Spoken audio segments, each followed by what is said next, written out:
Everyone, welcome back to my class. In today's class, we are going to deal with how do we conserve biodiversity. So basically, there are two ways by which we can conserve. We have studied about the loss of biodiversity, threat of biodiversity, how can we measure, what are the roles of biodiversity.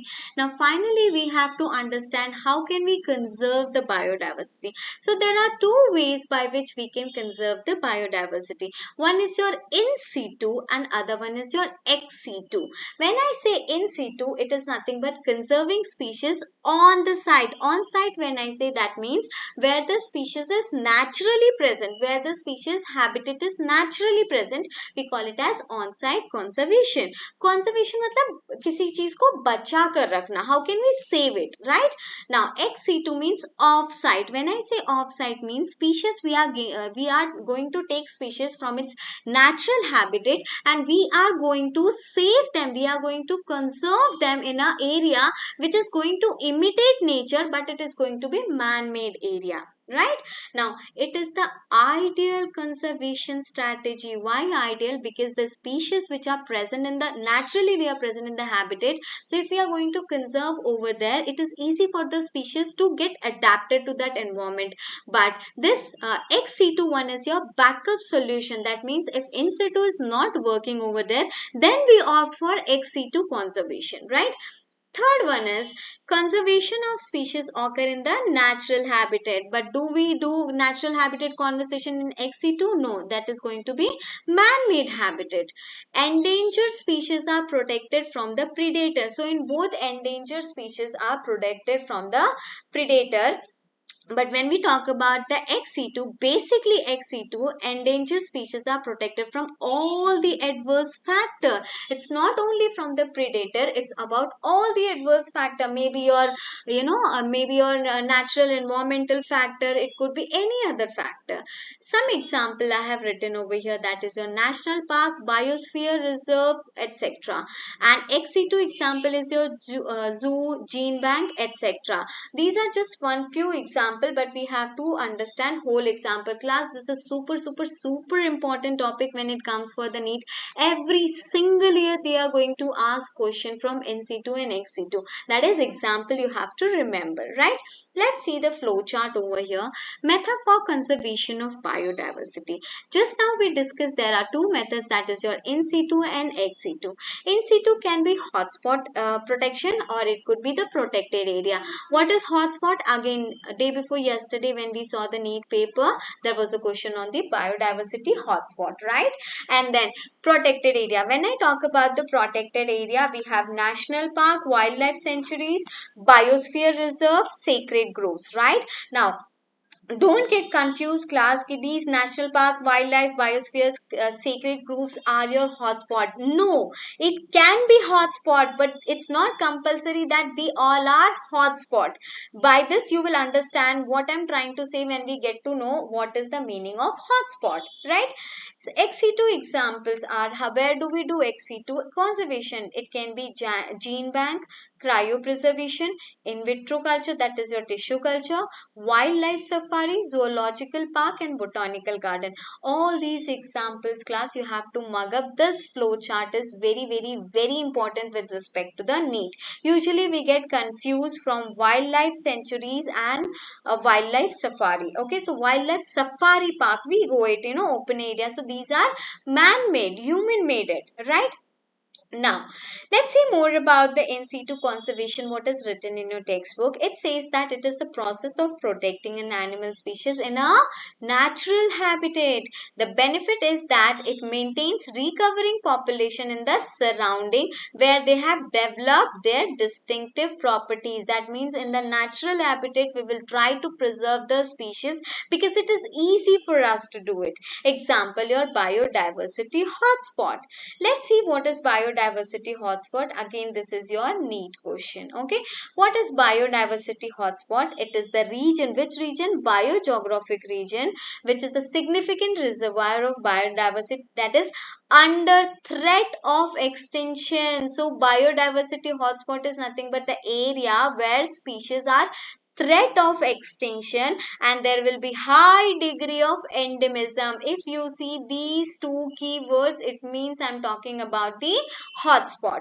So what is hotspot? It is a region where species are present. Which kind of species are present? Who are at the threat of extinction and who are endemic. What is endemic species? Endemic species are the species which found only and only in the particular area. You are not never going to find that species in any other area. That kind of area we call it as biodiversity hotspot. It gives maximum protection. Why? Because we are protecting already the species which are at the verge of extinction, so we have to give more protection. They are very categorized by very high level of species richness, and these are earth's biological richest and most threatened terrestrial ecoregion. So what are biodiversity hotspot? It is nothing but the place, the biogeographic region where the species are at the verge of extinction and high degree of endemism you will see here, right? The concept of biodiversity hotspot was proposed by Norman Mayer. How many biodiversity hotspot do we have? We have 34 biodiversity hotspot in the world. As these regions are threatened by destruction, habitat loss is accelerated. For example, what are the examples of biodiversity class? You need to remember the example. I believe this was asked in the NEET. Okay, so there was a question of match the following. You need to match the following. You need to do match the following with an example. So what are the examples of biodiversity hotspot? That is your Western Ghat and Sri Lanka, Indo-Burma and Himalayas of India. These are the examples. These are the examples of biodiversity hotspot. Ecologically unique and biodiversity rich region are legally protected. Again, I am repeating class. These area can or cannot be hotspot. It is not compulsory that these are going to be hotspot. These comes under hotspot only and only when we are preserving the species which are at the verge of extinction, or the species endemic species when we are preserving, then we call it as hotspot. So if these two types of things are preserved over here, then only these are called hotspot. Otherwise these are not hotspot for us. These are called as protected area. These are called as protected area. Biosphere reserves we have 14, national park 90 are present, and sanctuaries, wildlife sanctuaries 448. One by one, let's see all these protected areas. When we talk about biosphere reserve, it is nothing but an area which is set aside, minimally disturbed. Okay, lots of disturbance is not present over here. Why minimal disturbance is there? For the conservation of resources of the biosphere, that we call it as biosphere reserve. Latest biosphere reserve, that is 17th in India, is Sesachilam Hills, which is present in Tirumala, Andhra Pradesh, right? Next one is national park. A national park is a natural habitat strictly reserved for protection of natural life. Now, very important thing is that in national park we are going to preserve flora and fauna both. Flora means we are protecting plant. Flora L is there, so plant. Fauna A is there for animal. So both animal and plant both are being protected over here, right? Some of the important national park class, again with respect to the need, you have to remember each and every example. Some of the important national park in India are Jim Corbett National Park, Kaziranga National Park, Kasu Brahmananda Reddy National Park, Mahavir Harini Vanasthali National Park, Koileda Gana National Park, right? All these national park, and where these are present, you are supposed to remember it. This is an example of Mahavir National Park. Now, let's jump on wildlife sanctuary. In wildlife sanctuary, we are going to preserve only and only animal. Previously, what did we see? What did we see? In national park, we are going to preserve both plants and animals. But when it comes to the wildlife sanctuaries, we are going to preserve only and only animal. How can you remember this? Wild. Who is wild? Plant is wild or animal is wild? Animal is wild, right? So we are going to preserve animal over here. Now, sanctuaries permit co-tourism.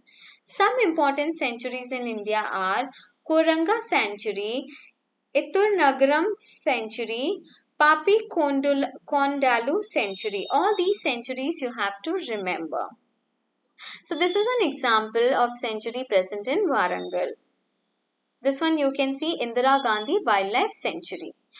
Now, next one is sacred groves. When I talk about sacred groves, it is nothing but it is related to the religious factor. It is related to the religious factor.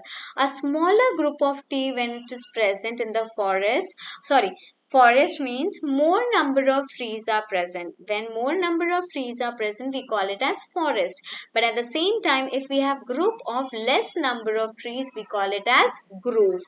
A grove of trees, that means small number of trees of special religious importance. Special religious importance to a particular culture, we call it as sacred grove. So you know we do how can I say? Matlab, religiously we do puja for some plants, for some animals. These we call it as sacred grove. In these regions, all trees of wildlife were venerated, that means respected. Religious respect is there. For example, your tulsi ka ped, it is religiously we do puja for it, right? And given total protection. So sacred groves are nothing but small group of plant which are religiously respected, okay, and we are going to preserve them as we have religious feeling towards it. List of sacred groves in India. Khasi and Jayantiya Hill. Again, this was the NEET question class. All these came in your match the following. Okay. Khasi and Jayantiya Hill you will see in Meghalaya.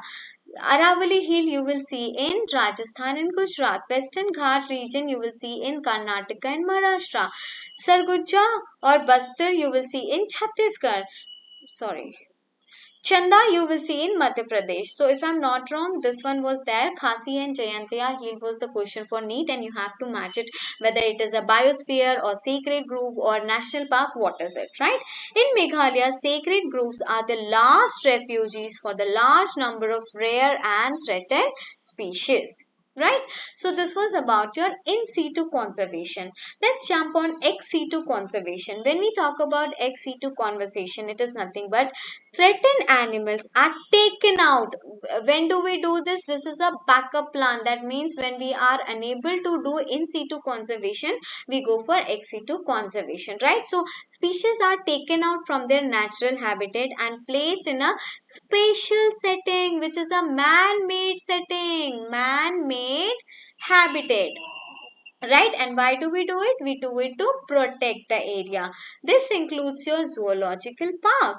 Advancement in ex-situ preservation techniques such as cryopreservation, cryo means cold, preservation means to preserve something, are helping us to protect our endangered species. One by one we'll see all the ex-situ example.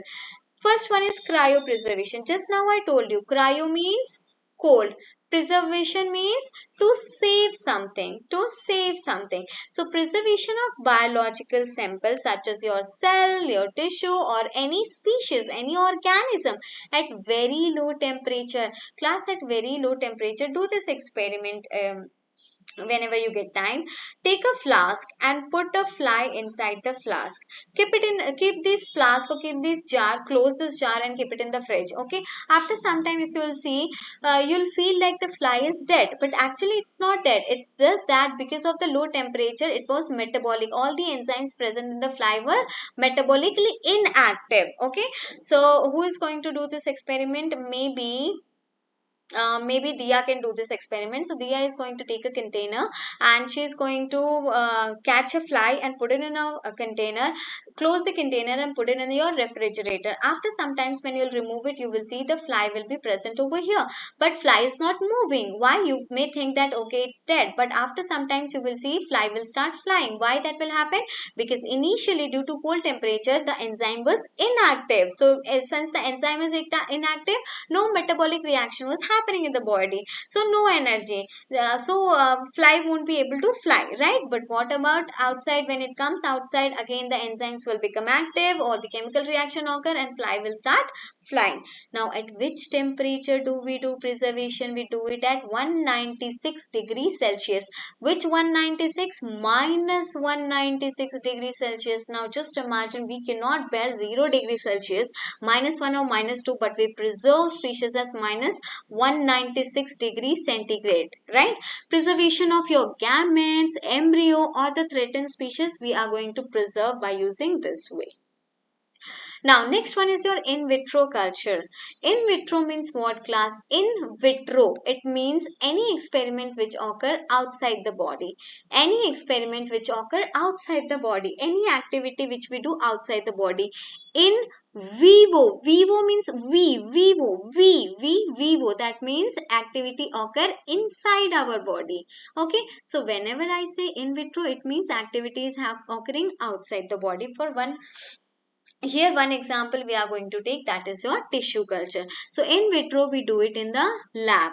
It involves growing and preserving plants and animal cell in controlled and sterile environment. Here sterile, ek sterile हमने पढ़ा था, that is in reproduction, infertile, right? Here sterile means free from microbes, okay, free from microbes. So here you can see, class, I will take part of a plant and I will put it in a growth medium, and I'm going to put a sterile condition. If not sterile, then bacteria will infect this part of a plant, right? If I put this sterile condition, what will happen? From this part of plant you will be able to see a new plant over here. This we call it as tissue culture. Tissue culture can be for plant as well as for the animal. So we can take a cell, and from that cell whole organ can be created outside, right? You must have heard about it, correct? Now this technique involves transferring of cell or tissue or organ into an artificial nutrient medium. What is this artificial? Artificial means we are making it. Nutrient means from which nutrition my cell or tissue or organ will get. Medium is nothing but कोई चीज का जरिया, ठीक है? Here you can see this, we call it as medium. ये medium है. In this medium you have nutrient. In a sterile, that means no, free from microbes. Environment with control condition. Now whatever temperature is required for the growth of that particular cell, tissue or organ, temperature, light and humidity is maintained. If it is not maintained, then there won't be any growth of the species, right? Now here you can see beautifully, this is an example of tissue culture. How from one single cell, see this is so beautiful. From one single cell, what had happened? An entire plant is grown. So in a single lab, n number of plant you can grow, and then you can sow it in your soil, right? Another one is seed bank. Bank, you know, where we preserve something. Here what we are going to preserve? Seed. Institution that store and preserve collection of seed for the further use. This collection can be used for research purpose, conservation purpose or restoration purpose. It means that there could be some plants, you know, which are at the verge of extinction. So we are going to store the seed of these plants so that, you know, it won't lead to the extinction. Then we have gene bank. Again, bank where we are going to preserve something. What we are going to preserve? We are going to preserve gene. A simple example, if I want to give you, class, nowadays after delivery, there is a bank which preserve your umbilical cord. Umbilical cord. Okay, so you can preserve umbilical cord for years and years. And why do we preserve this? Because we have stem cell in this. We have stem cell in umbilical cord. What are stem cells? Stem cells are the cells which have capacity to grow into any other cell. Okay, which has capacity to grow into. Stem cells are, cells.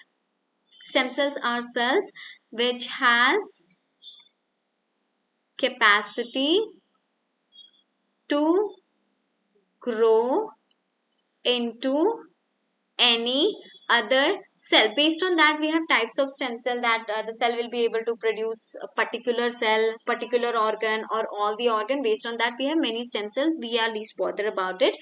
Recently, we have studied in the news that stem cell therapy, they use it for the person who was suffering from HIV, and they were able to cure HIV with the stem cell treatment. So these are the cells which has the capacity to grow into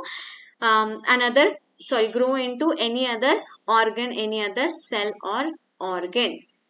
Okay, now to preserve widest range of genetic variability, we use gene bank necessary to maintain stocks of viable seeds, live plants, tissue culture and frozen germplasm. By this I am confused. What is the meaning of germplasm?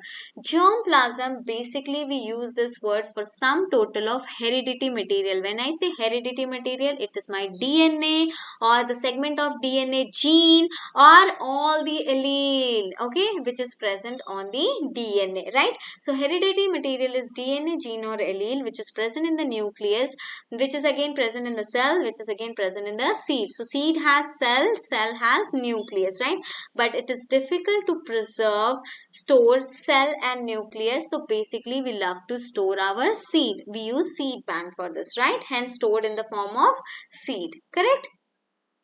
Here you can see in vitro culture, gene banking are mostly used plant. This is the example of your tissue culture, plant tissue culture. See here, so this is your this is your nutrient medium. In this medium, we are going to put a cell which will have meristematic cell because it has capacity of dividing, right? A part of plant I'm going to take which will have meristematic cell. Now this single cell is going to grow into an entire plant. By this we get lots of plant in a small span of time, right? And the example, this is important, in vitro culture gene bank are the mostly used for plants. These are mostly used for the plants than for the animals, right? Now, so that's all we have in today's class. It is very important for you to understand what is in situ and ex situ and what are the examples of in situ and ex situ. Please study this and I hope it is clear for you. Thank you everyone.